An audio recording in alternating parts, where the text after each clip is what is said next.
નામ પડ્યું છે દેવવ્રત. પિતા જતા હતા ને એને સુગંધ આવી અને એ સુગંધની પાછળ ખેંચાય સંતનોએ પ્રસ્તાવ મૂક્યો છે પેલા મછવારાને કે તમારી દીકરીની સાથે યોગ થાય. બોલે નહીં મહારાજ, તમે હસ્તિનાપુરના મહારાજા ખરા, હસ્તિનાપુર નરેશ ખરા, પણ તમારા યુવરાજ દેવવ્રત છે. મારી દીકરી તો હું આપું, પણ એની સેફટી શું? યુવરાજ જે છે એ જ રાજા થવાના છે.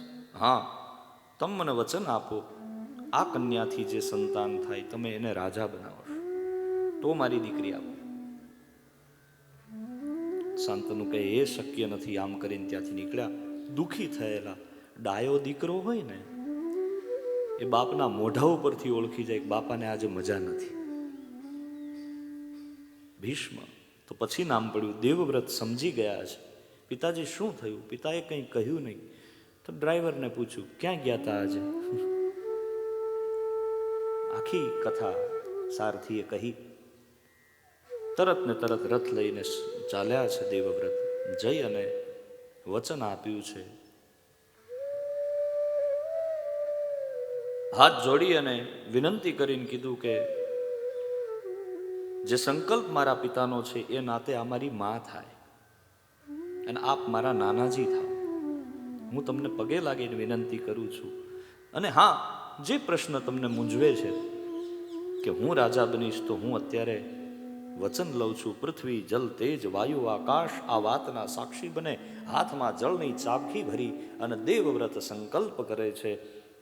હું દેવવ્રત, હું શાંતનુનો દીકરો, હું ગંગાનો દીકરો સંકલ્પ લઉં છું કે આજીવન બ્રહ્મચારી રહીશ. પૃથ્વી જળ તેજ વાયુ આકાશ આને મારા શુક્રનો સ્પર્શ નહીં થાય. અને હસ્તિનાપુરની ગાદીના માલિક તરીકે નહીં પણ એના સેવક તરીકે આજીવન હું મારી જાત હસ્તિનાપુરની ગાદીને સમર્પિત કરું છું. અને હું તમને વચન આપું છું, મારી માના કુખેથી જે સંતાનનો જન્મ થશે એનો વંશજ આ ગાદીનો માલિક થશે. વચન આપ.